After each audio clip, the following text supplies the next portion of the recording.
J'y vais. Bonjour, bonsoir à toutes et à tous. Je me présente, je m'appelle Ambre, je suis énergéticienne. Je suis énergéticienne et je propose en général une thérapie multidimensionnelle ainsi que émotionnelle. Si vous voulez connaître plus de mon activité, je vous invite à me suivre sur ma page Une partition à quatre mains sur Facebook et éventuellement regarder quelques petites vidéos sur ce compte YouTube. Alors, en fait, si je fais cette vidéo, c'est qu'il y a quelques temps de cela, je réfléchissais à une manière d'envisager le futur de manière plus saine, plus joyeuse. J'avais envie de partager de l'espoir, de l'info et des invités que j'ai rencontrés, que je trouve absolument extraordinaires dans leur parcours. Je parle de leur parcours puisque ce sont des personnes qui un jour se sont rendues compte qu'ils étaient malades, qui ont été diagnostiqués et qui ont pris un chemin de reconnexion vers eux-mêmes, un chemin de guérison, qui ont redoublé d'efforts pour se retrouver et se reconnecter au vivant. Aujourd'hui, j'accueille Mariana. Mariana qui est professeure de français et qui vit en ce moment au Pérou. Bonsoir Mariana, salut. Bonsoir, Ambre, merci. Bonsoir, bonjour pour toi, quoi. Bonjour, oui. Et merci de m'avoir invité à partager mon expérience. Non, mais merci à toi d'avoir apprécié puis de bien vouloir jouer le jeu parce que voilà, je trouve que tu as quand même un très beau parcours cette année ou ces 2 dernières années. Et je pense que c'est profitable pour toi d'en parler et de le partager au monde, quoi. Merci. Alors, la première question, c'est comment a été posé le diagnostic? Comment ça s'est passé? Et comment tu t'es sentie? Comment es-tu tombée malade en somme? Ou t'es-tu rendu compte que tu étais malade? Oui, alors c'était il y a 3 ans en France, simplement en allant chez le gynécologue. Et en fait, j'avais juste reçu un papier en faisant un check-up, voir si tout allait bien. Et j'ai reçu des mots que je ne comprenais pas, qui étaient des termes médicaux. On ne m'avait pas encore expliqué. Du coup, j'avais cherché et j'avais trouvé beaucoup de mots très effrayants que je ne connaissais pas, comme le cancer. Et du coup, j'ai été très effrayée au départ dans la compréhension de pourquoi. Et ensuite, du coup, on m'a expliqué que ce n'était pas si grave, mais qu'il fallait faire attention. Au début, c'était une incompréhension de ce qui se passait dans mon corps et un peu la peur, je pense. C'est ça. Et après, j'ai refait un suivi 1 an après. On m'a expliqué un peu plus en profondeur ce qui se passait. Du coup, la zone qui était touchée, c'était l'utérus, donc qui est une zone super sacrée pour la femme. Donc c'était plutôt effrayant, je pense. C'était la première sensation, l'incompréhension, parce que j'ai eu des informations différentes selon les médecins. Donc c'était pas grave. Après, si c'était grave. Donc c'était plutôt la peur et l'envie de comprendre un petit peu ce qui se passe dans le corps. Ouais, donc en fait, du coup, tu as eu plusieurs sons de cloche. Et qu'est-ce qui t'a décidé à faire ce check-up? Pourtant, tu es jeune. Moi, c'était simplement l'envie de changer de moyen de contraception et d'avoir quelque chose qui ne soit pas hormonal pour que ça n'affecte pas. Ouais, je cherchais une méthode naturelle, donc du coup, je voulais mettre le. Je me souviens plus comment on dit en français. Le. J'ai les mots qui me viennent en espagnol. Ce moyen de contraception où on nous met Le ce petit. stérilet?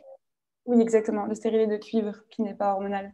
Du coup, D'accord. à la base, c'était ça que j'étais venue voir. Et au passage, elle avait fait un check-up pour voir si tout se passait bien. Et elle avait donc diagnostiqué des cellules qui étaient apparemment anormales, qui pouvaient se développer en cancer. Donc, ce n'était pas un cancer en soi. D'accord, très bien.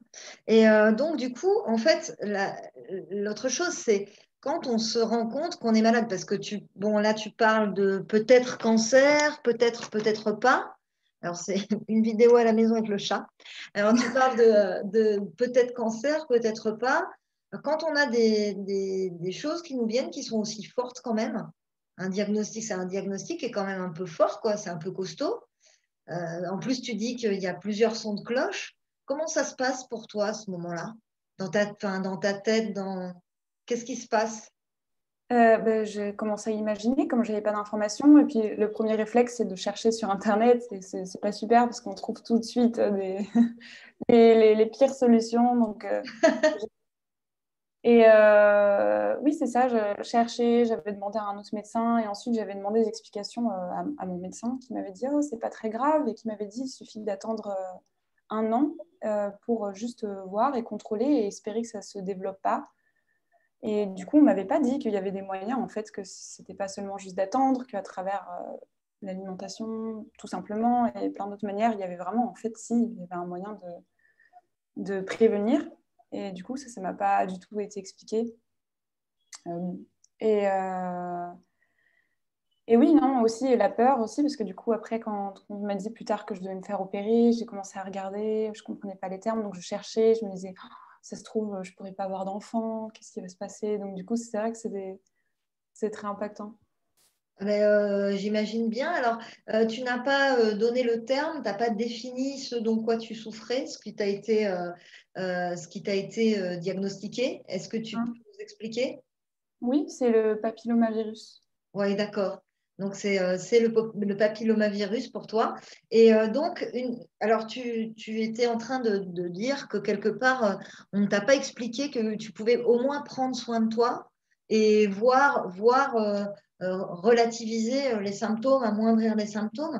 Comment tu as fait justement ce parcours? Comment ça t'est venu de te dire, tiens, je vais voir ce que je peux faire de mon côté, En sans fait, attendre. ça a été un choc pour moi parce que comme justement mon docteur m'avait... moi, ma première action, c'était la peur en me disant, mais c'est grave, le mot cancer effraie tout le monde, évidemment.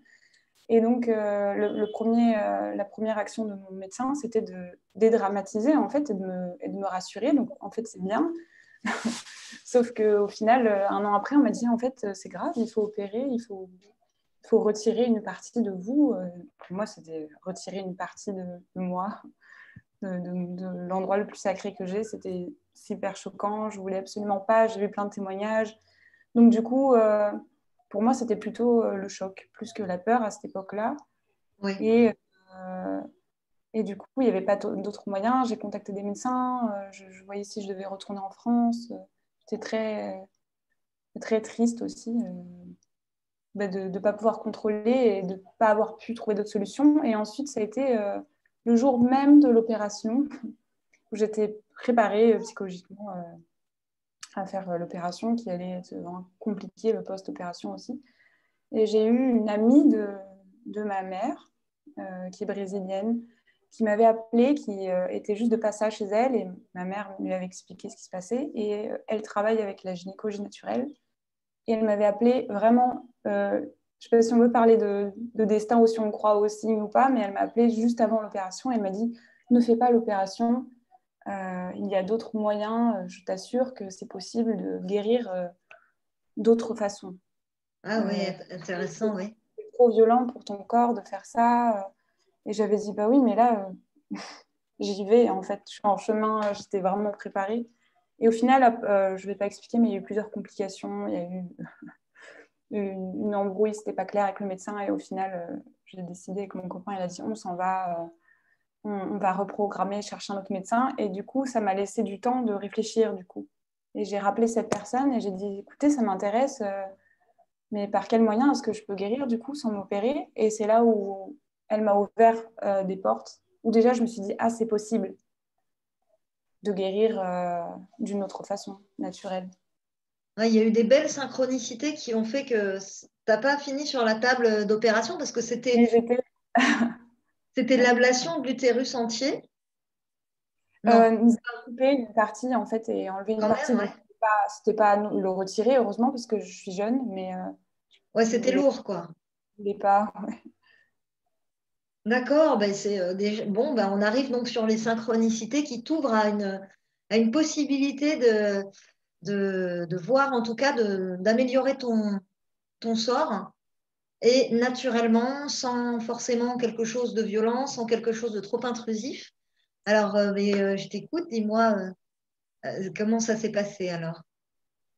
Donc, j'ai rappelé cette personne et je lui ai demandé si elle pouvait m'expliquer comment c'était possible. Et donc, elle m'a parlé de plein de sujets sans forcément faire une séance, mais pour m'ouvrir des portes et me dire, tiens, tu peux t'intéresser à ça, tu peux essayer de chercher des personnes qui travaillent de cette manière-là. Et elle m'a parlé en général tout d'abord de essaye de voir ce que tu as, non pas comme oh, j'ai pas de chance, c'est horrible, j'ai une maladie, pourquoi moi? Et de ne pas le voir comme ça et de changer plutôt ta manière de la voir. Et elle dit de dire qu'en fait, c'est une opportunité de résoudre un conflit. Et elle m'a plutôt parlé de ce point de vue-là, de comment aborder ce qui arrive et ce que manifeste notre corps. Et en gros, c'est un message, si ton corps il est malade, c'est parce qu'il y a une émotion que tu n'as pas forcément écoutée, il y a quelque chose ici à chercher, l'utérus, qu'est-ce que ça représente, tout ça. Donc elle m'a... Bon, moi, je comprenais encore, c'était encore très vaste, mais ça m'intéressait et je me suis dit, je vais aller creuser vers ces méthodes-là. Du coup, je suis allée voir un autre médecin aussi qui m'avait dit, c'est pas urgent, on peut vous opérer dans 6 mois. Donc c'est là où je me suis dit, super, j'ai 6 mois pour explorer toutes les manières possibles et imaginables de ces méthodes naturelles que je connaissais pas tellement au final. Et je vais faire le maximum, je vais investir le maximum, je vais voir à fond tout ça pour essayer naturellement de faire ça.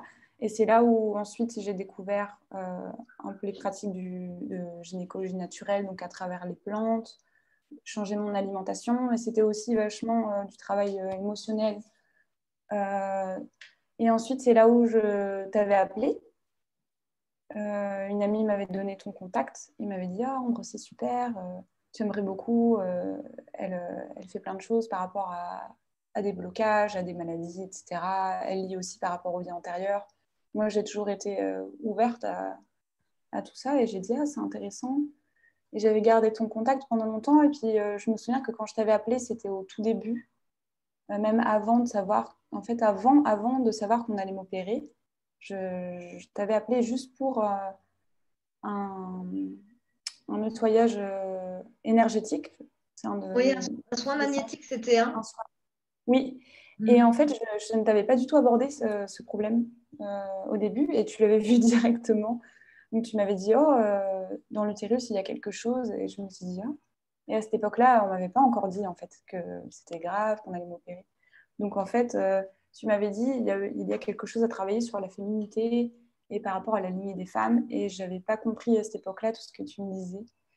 Alors qu'aujourd'hui, ça fait complètement sens. En fait, tu avais vu droit dans le mille, mais j'étais pas prête à tout comprendre. Et du coup, c'est pour ça que, après m'être penchée sur toutes ces possibilités, j'ai décidé de te rappeler et je me suis dit, ah, cette femme avait vu euh, pile en fait d'où venait le blocage, etc. Donc, c'est là où j'avais décidé de te rappeler en focalisant du coup ma séance sur cette zone. Euh, Et là, c'est pareil, tu avais débloqué plein de choses, nettoyé plein de choses, c'était hyper fort. Tu m'avais renvoyé à des images où j'ai dû travailler avec toi. On devait envoyer de la lumière. Et en plus, c'était une époque où j'essayais de méditer pas mal aussi, où je commençais à méditer parce que je ne méditais pas avant. Et où, pareil, je faisais des exercices comme ça, d'essayer d'envoyer de la lumière et tout ça. Du coup, tout était hyper accordé au bon moment. Alors, Et du j'ai coup, fait un ouais. nettoyage émotionnel avec une séance pour travailler les émotions avec toi. Je ne sais pas le terme que tu utilises. Ouais, une séance émotionnelle, c'est bien de le dire comme ça. Ouais, j'avais Le fait terme ça. évoluera peut-être, mais en tout cas, c'est le cas. Alors, du coup, tu dis qu'on a travaillé l'énergétique ensemble, tu as travaillé un peu l'énergétique avec moi. Est-ce que tu peux nous préciser? Alors, déjà, parce que je me rappelle, le premier soin, tu étais en France. Hein, enfin, Oui, le premier contact qu'on a eu, tu étais en France. Après, il y a eu quand même tout un moment où je pense que tu étais au Pérou et c'est aussi depuis le Pérou que tu as bossé oui. donc sur ton alimentation, sur l'émotionnel aussi, encore une fois. Est-ce que tu peux nous en dire un tout petit peu plus? Par rapport au travail au Pérou? Oui, comment tu as décidé ah oui, et puis tu me parlais aussi du travail sur justement la lignée féminine que tu as repris aussi depuis le Pérou? Est-ce que tu peux nous Oui. expliquer un peu comment pour toi ça s'est passé? Et en fait, cette femme, la toute première femme qui m'avait parlé de toutes ces méthodes, m'avait dit euh, quand tu as un problème à ce niveau-là, à l'utérus, c'est souvent, ça peut être aussi quelque chose lié à la lignée des femmes, les émotions qui se transmettent, le transgénérationnel. Et moi, je n'avais aucune idée que c'était possible en fait à ce point-là. Et je m'étais dit, ah bon? Et elle m'avait conseillé de faire de la biodécodification, que je ne connaissais même pas à l'époque. Et elle m'avait dirigée vers un autre contact qui avait du coup analysé un petit peu tout, les relations, les problèmes, toutes les choses qui venaient de la famille. Et j'ai moi fait un travail à appeler même les femmes de ma famille à parler, à en fait revenir sur des traumas, des blocages qu'il y avait eu il y a longtemps pour essayer de tout comprendre. Du coup, ça a été super beau au final. Ça nous a rapprochés, les femmes de notre famille, on s'est comprises. J'ai fait plein d'analyses et ça rejoignait aussi ce que toi tu faisais comme travail. Parce que c'est la première chose que tu m'as dit, la lignée des femmes. Hmm. C'était ce que tu m'avais dit. Donc au final, tu m'avais mis sur la piste aussi dès le début. Et Hmm. donc, c'est en me rendant compte de tout ça, de tout ce travail de la lignée des femmes et tout ce que j'avais pu aussi accueillir énergétiquement, émotionnellement dans mon utérus que j'ai dit, en fait, Ambre, elle avait tout compris. Et du coup, c'est pour ça que je t'avais rappelé. Donc après avoir fait la biodécodification, parce que je me sentais plus prête à travailler dans le sens où tu m'avais dit. Parce que je pense que la première séance avec toi, tu m'avais dit, il y a un blocage à ce niveau-là. Et moi, je n'avais pas compris. J'avais dit, mais non. Je pense pas, non, je suis très bien avec ma féminité. Limite, je l'avais mal pris. Je Oui, comprenais que je n'étais pas prête, en fait. Et du coup, quand j'ai bien compris ce que tu voulais dire, je me suis dit, oh là là, elle avait tout compris. C'est là où je t'ai rappelé et où on a pu se travailler sur cette dimension des émotions, pas seulement les tiennes, mais celles qui peuvent se transmettre aussi dans la propre famille. Et toi, tu vas même plus loin et tu vas dans d'autres vies, dans d'autres dimensions. Genre, tout ce qui peut énergétiquement. bah oui, il y a des choses qui nous constituent qu'on voit pas forcément, dont on n'a pas forcément conscience. On peut comprendre des choses, hein, mais ensuite couper les liens ou transmuter des parties, c'est pas toujours à notre portée. Donc effectivement, si ça t'a servi, j'en suis ravie. J'en suis vraiment ravie. Ça me fait plaisir parce que donc tu dis en fait que ça t'a mené quelque part, donc quelque part c'est beau, c'est un chemin que tu as entrepris, que tu as trouvé beau, qu'aujourd'hui tu dis c'est beau, Oui. c'est émouvant. Et donc, quelle leçon tu en tires du coup? Bah moi, du coup, je l'ai vu comme quelque chose de positif au final. Donc, ça rejoint ce que je disais au début, parce qu'au début, j'étais là, ah, mais pourquoi c'est pas juste. Et au final, je me suis vraiment reconnectée avec moi. En fait, j'ai fait un grand travail d'introspection. Et c'est important de se voir de- à l'intérieur, de s'analyser, de prendre ce temps de rentrer à l'intérieur. Je ne sais pas si on dit ça en français, mais tu me comprends. Et c'était émouvant, même ce que j'ai fait avec toi, à un moment d'avoir des images ou par rapport à quand j'ai dû visualiser une femme et la réconforter et tout ça. Enfin, même si je ne comprends pas tout ce que tu me dis parfois, symboliquement, pour moi, c'était libérateur de le faire. Donc, ça a eu un effet aussi instantané en me disant, tiens, ah, ça m'enlève le fait que tu coupes des liens. Ben, on a l'impression justement qu'on est en train de... Ça enlève des poids et je suis sûre que même psychologiquement, déjà, ça me rassure au final. Et puis c'était très complémentaire parce que je n'ai pas eu, par exemple, la biodécodification, travaillé vraiment sur mon père, ma mère, ma grand-mère, mes tantes, enfin sur ma famille proche. Sur le Et toi, transgénérationnel, ouais. voilà, et toi, tu es allé vraiment plus en profondeur, donc du coup, c'est super, j'ai vraiment abordé tout. Et je n'ai pas d'autres contacts qui faisaient ce travail que tu fais en fait. Mais du coup, alors, euh, bah merci, merci. Et du coup, quelle leçon tu as apprise avec ce travail sur toi? Est-ce qu'à un moment donné, tu as senti que tu étais guérie ou les résultats qu'on t'a donnés ont été une réelle surprise? Euh, Bah, je me demandais ça. Je sais qu'il y a eu, ça n'a pas été du jour au lendemain, mais il y a eu un moment où je me sentais beaucoup plus confiante. Parce qu'au début, j'étais pas très confiante et je me disais, mais est-ce que ça marche vraiment? Et après, j'ai eu un moment où je me suis dit, en fait, va falloir que j'y croie parce que sinon, ça sert à rien. Donc, je me suis vraiment mis un chip dans ma tête psychologiquement à me dire, ça marche, ce que je fais, je guéris et je l'écrivais, je faisais des petits rituels aussi euh, pour marquer mes intentions et de me dire euh, merci l'univers de me guérir, enfin, comme si c'était fait. Et je faisais une méditation où j'imaginais, j'avais vu une photo de ma lésion comme si vraiment c'était une blessure, en fait, littéralement, une lésion, quoi. C'était trop triste. Et du coup, j'imaginais dans mes méditations que ça réduisait. Et du coup, je le visualisais, en fait. Je le visualisais et je disais... En fait, j'ai essayé de le faire progressif. J'étais là, j'ai déjà réduit. Et à la fin, il y a un moment où ça se rapprochait et je voyais plus rien. Je m'imaginais, en fait. Et je me disais, j'ai guéri, je suis sûre. Mais, euh, mais ça a été quand même une surprise quand j'y suis retournée. Et il m'a dit, oh, il était surpris, le médecin, il a dit, mais il n'y a plus aucune lésion. Et moi, j'avais dit à mon médecin, je travaille avec les plantes et tout ça. Et il m'avait dit, oh, mais ça, c'est n'importe quoi, ça ne marche pas. Ah, ça marche pas. Le fameux, ça marche Oui, oui, pas. bah, médecine conventionnelle à fond. Et j'avais dit, ouais, on verra. Et moi, je voulais enfin, prouver aussi, parce que je m'étais persuadée que si, parce que je sentais en moi qu'il y avait des choses qui changeaient. Parce que du coup, tu n'as utilisé aucun traitement, quoi. Aucun traitement de médecine allopathique traditionnelle. Plantes médicinales qu'on trouve au Pérou dans l'Amazonie.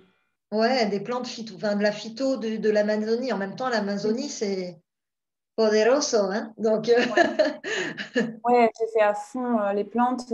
Tous les jours, je buvais une infusion d'une écorce d'un arbre. ouais. Je mettais des gouttes aussi, l'écorce d'un arbre. J'avais plein de choses comme ça et je faisais des vaporisations. Ah oui. Ouais, c'est une méthode ancestrale. Du coup, je laissais les plantes médicinales et ça rentrait en moi, quoi, la vapeur, la vaporisation de plantes. Ah oui, d'accord. C'était des inhalations, c'est un peu comme au Temascal, quoi, comme au sauna. Ouais. Ah, excellent. Et du coup, qui est-ce justement, qui te prescrivait et te fournissait ces plantes? Euh, j'ai vu deux femmes différentes, une colombienne et une vénézuélienne qui habitent au Pérou. Et c'est des femmes qui travaillent avec la gynécologie naturelle, une qui est thérapeute menstruelle, une autre qui travaille avec la médecine chinoise. Et Ah, les deux, j'ai fait vraiment un suivi. Genre, j'ai payé un suivi pendant 3 mois avec une. Et du coup, je devais lui parler. J'ai fait aussi un détox de tous mes organes. oui, À bien, oui, base bien. de plantes pendant 7 jours, boire telle plante, 7 jours l'autre. Et elle me disait comment vont tes émotions, parce que chaque organe est lié à une émotion. Bien sûr. C'était fou, franchement. Ça, c'était très fou, toute cette expérience. Parce que je C'est sentais hyper vraiment. enrichissant, ouais. Ça m'a fait un détox sur tous les points. Avec toi qui m'a coupé les liens, ça m'a ça m'a fait du bien. Et Ah, les plantes, je les achète ici, au Pérou, et c'est pas comme en France. Il y a des marchés, il y a un marché qui est avec que des plantes. Tout est médicinal, c'est la partie où il y a un peu tout ce qui est aussi les chamans, les trucs comme ça, les pierres. Et du coup, là, je trouve de tout. Et eux, en plus, ils savent. C'est très spirituel, la région où je suis. Donc, mais c'est c'est génial. des plantes suspendues et tu lui dis. Oui, j'en veux un demi-kilo, 1 kilo, séché ou pas séché. Mm. Oui, oui, je vois. Et ils ont une connaissance de fou aussi. Oui, Donc, c'est ça le... m'a aidé à l'endroit où je suis aussi, parce qu'en France, j'aurais pas eu accès à toutes ces plantes. Alors, tu aurais peut-être eu accès à certaines plantes, mais je pense de manière très chère. Enfin, vraiment chère. Et puis, là, tu étais, sur le terrain, quoi, hein. Là, tu pouvais pas trouver mieux. Tu étais sur une mine d'or.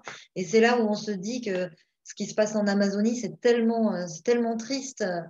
Vraiment, c'est pas uniquement le poumon de la terre, c'est en plus des médocs non violents, c'est en plus de la belle médecine naturelle, quoi, qui part en Mm. fumée. Donc bon, c'est pas le sujet, mais bon, j'avais envie de le dire un petit peu parce que franchement, voilà.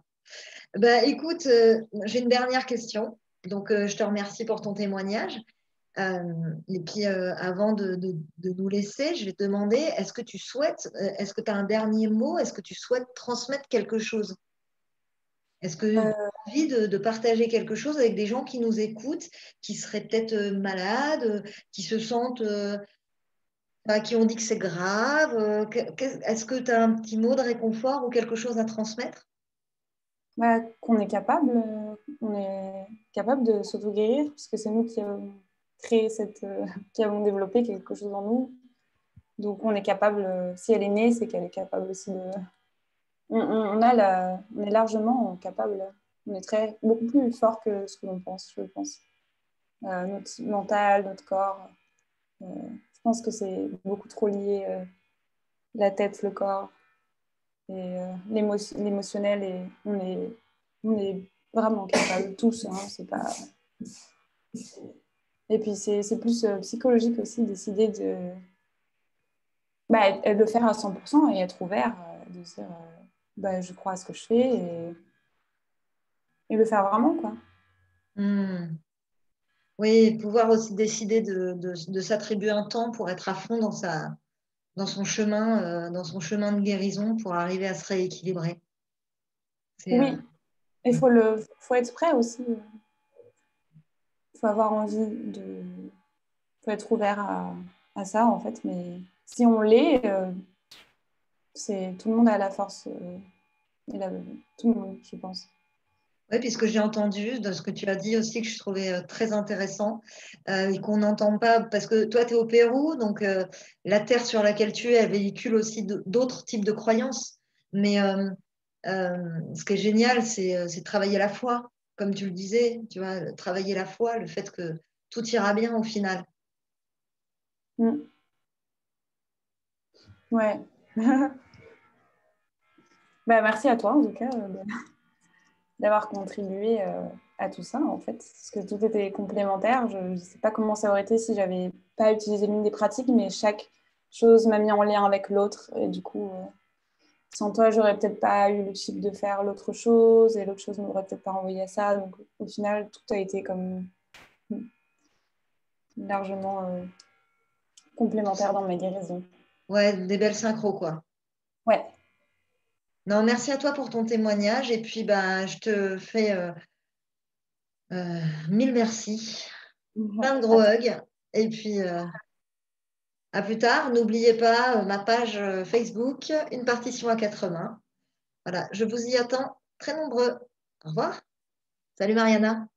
Salut.